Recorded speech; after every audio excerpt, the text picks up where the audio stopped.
And so I look around, I'm like, nothing, dude. What? He's like, there's a fucking pile of cat shit that has been on this corner of the front door for like 10 years. What? And everyone has just walked by it for 10 years. 10 years. 10 years. All right, whoa, okay, so how the hell did we get there, Nick? Like, let's back up a little bit and try and figure this out here. Deal. You are now listening to the Push Press Podcast. Helping gym owners succeed one episode at a time. Topic today is why the unprofessionalism that I see in this industry is killing the gyms. I mean, you see it everywhere. And I think part of it comes from these gyms largely starting small out of a garage or what have you. They're not the big franchises that come in with all these hard, fast, and rules. Do you have some fun examples? You want to kick it off with examples? We'll get into the examples in a minute, but yeah, I mean, the idea here basically is, we've all opened our gyms because we loved fitness, and there was no rules to opening a business, especially in this boutique fitness space. You get a lease, someone believes in you enough to, sign you up to a lease, and you're off and running and opening a business, but nobody's actually trained you how to run a business. And I think a lot of the concepts of professionalism has escaped a lot of us. Okay. Yeah. So let's define it. Yeah. Because I think professionalism probably means something different to anyone who hears the word.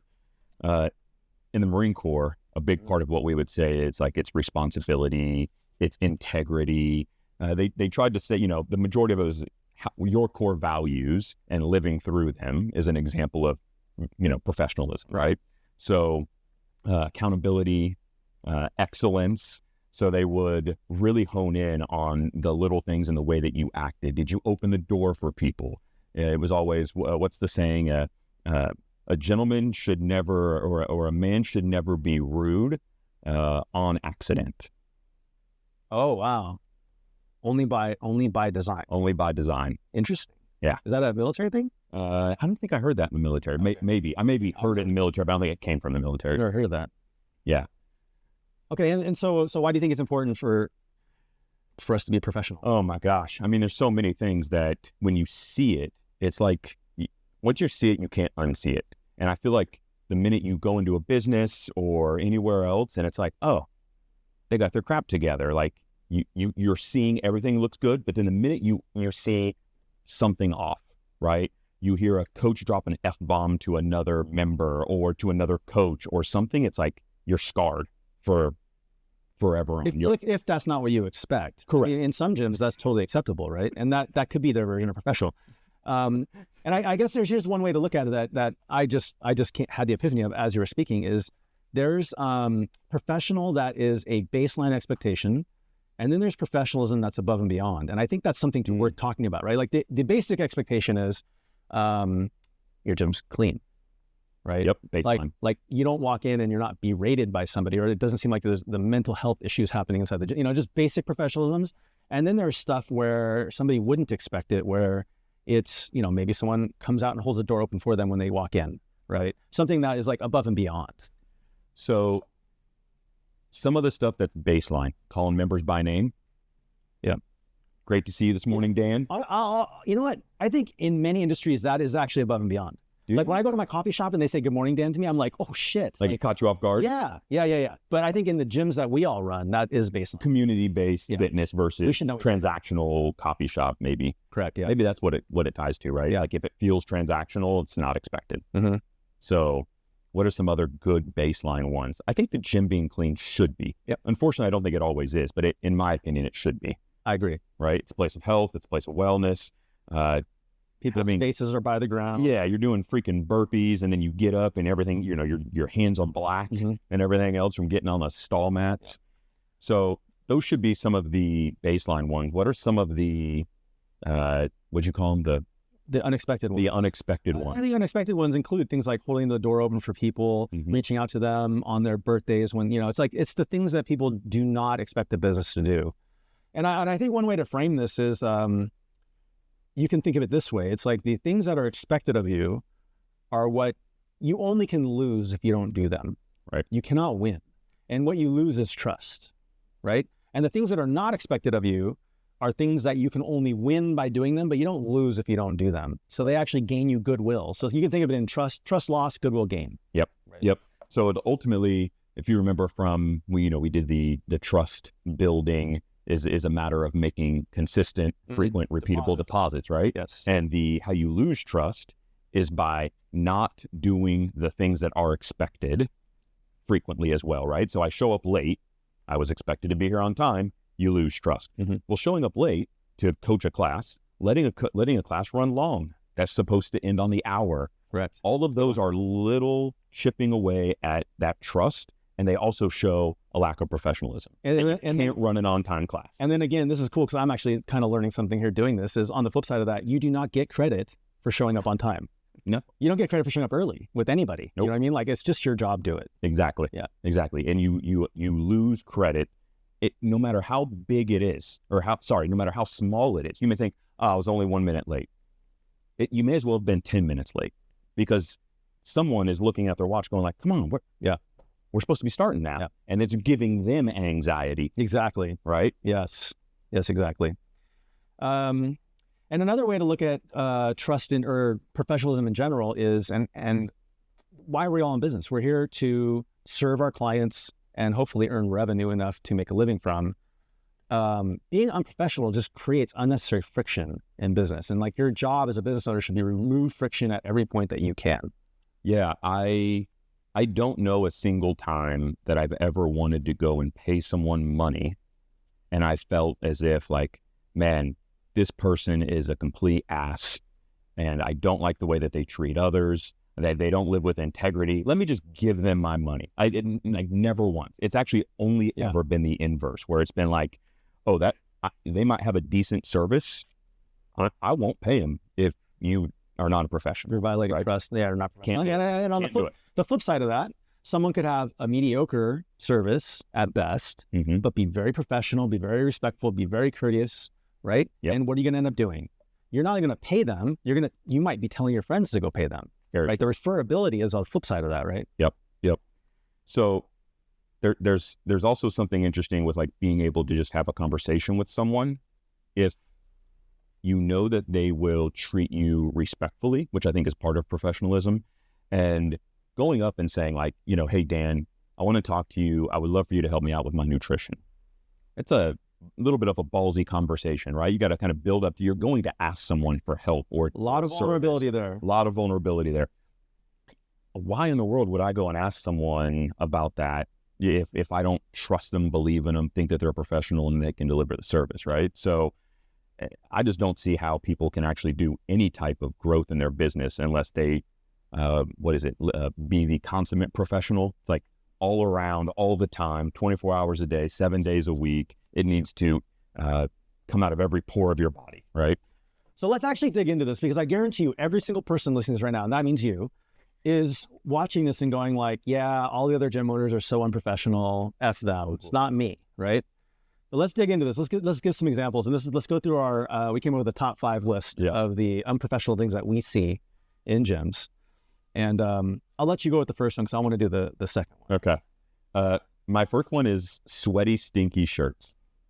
And the first gym, the gym that I owned and the gym where I got my start at CrossFit, we had a habit in the early days, bad habit. So I'm going to lump myself into this category too here, of doing a workout right before class started, just trying to hurry up and get it done, and then not changing the shirt. Worse yet, what about right before a sales consult? Have you ever done that? Yep. I did not do that, but I've seen it, and it's awful. Yeah. It is absolutely awful. And it's like the pit stains, you're still drenched, and you just like pull your shirt up, belly all hanging out to wipe your face. You know what I think is actually worse is when you've let it dry and you've got the little like salt. The salt rings? The salt rings. Oh God, it's so bad.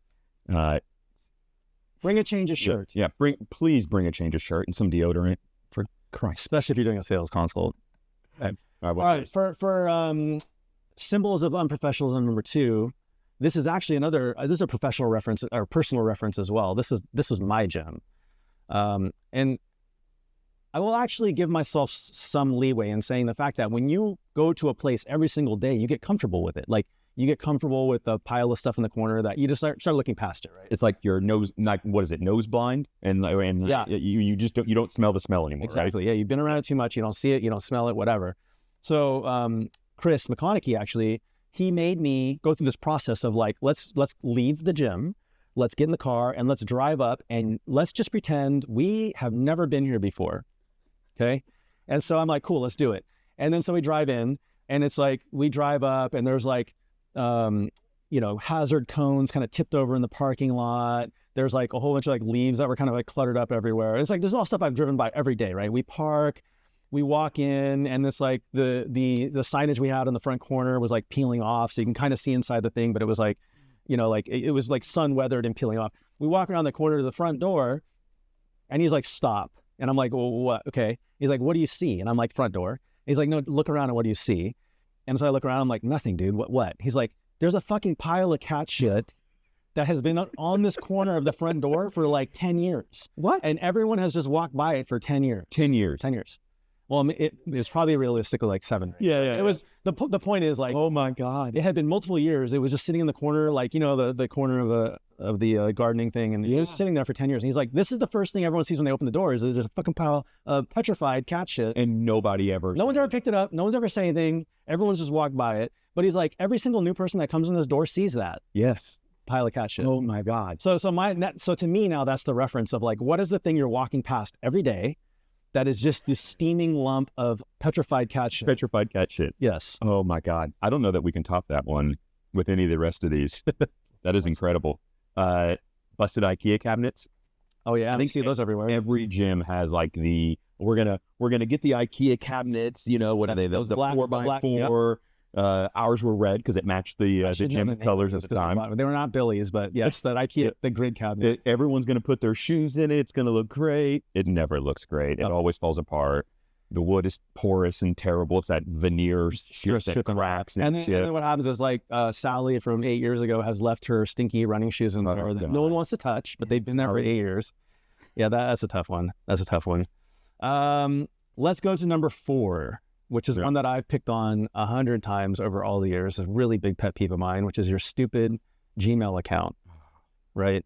And I still see it to this day. Like I've been harping on this for a decade, literally a decade. I saw a restaurant the other day with it, and I'm thinking, are we really not past this yet? Like we are still at, restaurant name at gmail.com. Sal's Italian at gmail.com. Yeah. Like nothing reeks more than someone who barely should not be in business than Sal's Italian subs at gmail.com. It may as well say, I don't want to invest in my business at gmail.com.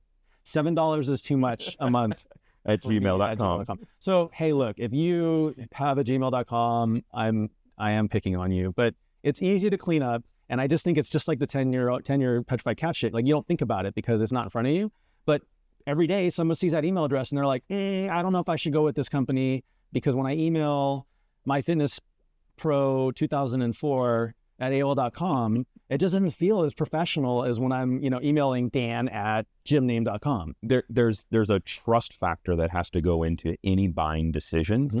And this is where that professionalism and trust intertwine again, where it's like, am I doing business with a pro or an amateur? Oh, they can't even get a real email. They're amateur. I don't think they can deliver the service. I'm out. Feels very fly by night. Very right? Like, are they shutting down tomorrow? If anyone has a reason why you can't pay the $7 times 12, 70, 84? Yeah, $84, math in public. The $84 for a Gmail account. Email me, nick@pushpress.com. I want to freaking hear it because it would be good to know. It would be great to know. Everyone is cash strapped for one. I don't know. Here's the thing. Everyone is cash strapped and they feel like they've got to save money, but saving money on the things that actually drive business is not the place to save it. 100%. 100%. I got one more. Showing up drunk. Have you seen this? Has this happened anywhere that you'd say? I've seen every Saturday, like there's some coach somewhere who shows up drank a little bit more than they should have. Bloodshot eyes, walking in to coach that Saturday class. I'll throw a curveball to you. What about getting hammered with members? Oh, that's a good one. So I guess it depends on the context. And you know what? Actually, I take that back. If we're talking about pure professionalism, there is no context where it's okay. Yeah, I will take that stance. Yeah, even at a holiday party, because nothing good comes of you when you have had a few too many amongst your members. Let them have fun. Let them have fun and mingle, be a part of the community, but you have always got to keep a tight rein on things and not let yourself get pulled too far into the party, too far into the wrong direction. Yeah, I mean, so, in a bad case, in the worst case, bad case, something goes down and you're not able to handle it because you don't have your wits about you. In the worst case, you're a part of the stuff that goes down. Exactly. And if you think, what's the best that can come of it? What's the worst that can come of it? Yeah. There's not a lot of best that comes from getting hammered with your clients. No. Maybe you're a part of having the fun, but you don't have to drink in order to do that, right? So I would almost just make a rule and say, like, I can have 2 beers with any group. That's it. Yeah. Other than that, I'm the captain of the ship. Exactly. Captain's got to keep his head about him. 100%. Yep. And so to recap, I think there's a few easy ways that every one of us can level up our professionalism, so to say, right? And to me, one of the big ones is always speak to people with intent. Greet them by name, look them in the eyes, shake their hand, not the aloof, like, hey, see you later, man, have a good day. And I'm looking away from you as you walk out of the gym, which I think we take for granted to some degree, right? Exactly. So yeah, be prepared. Make sure you're showing gratitude to your customers. Be prepared is such a big one too, right? Just did you put the thought into the class? That's how it shows up. So like, prepare for your class. Prepare to how are you going to close the class? Yeah. Yeah, I mean, I'll admit, in the early days of me owning a gym, I would once I got good enough at coaching, I would just show up and just coach. Unprepared. Yep. I don't know if the people knew, but you get good. It's like false confidence of I can wing it. Yeah. But if you just put in the extra step, like, hey, what's my timeline look like? Even the smallest amount of preparation will really come across. Goes a long way. And then button up your appearance. Button up your appearance, to me, is such a big one. It's almost like go out and go look in the freaking mirror before you go in the class and go like, is my hair a damn mess? Like, tie my shoes. Don't wear freaking slippers. But just have some sense of pride in how you're presenting yourself in your business. Yeah. And I think the general catch-all, which again, it goes back to what Chris did with me, is just put yourself in the experience of your customers and like really try to think about this from a first principles stance. Like, if I experience this as a person who doesn't know anything about the culture of this gym, of the owners, the workouts, anything, how does this feel? Yep. And I think just putting yourself in that perspective is just the way you can containerize this entire episode into like one thing. I got nothing to add to it. There it is. All right. Good job. Episode done. Later, guys. Thank you, guys. Thanks for listening to another episode of the Push Press Podcast, where we help gym owners, entrepreneurs, and fitness enthusiasts thrive with actionable insights, inspiring stories, and strategies for growth. Don't forget to follow the show to stay updated on new episodes. And if you're ready for more, join our free Facebook community for gym owners. Check the show notes for the link, and we'll see you next time. Keep raising the bar for your business and community.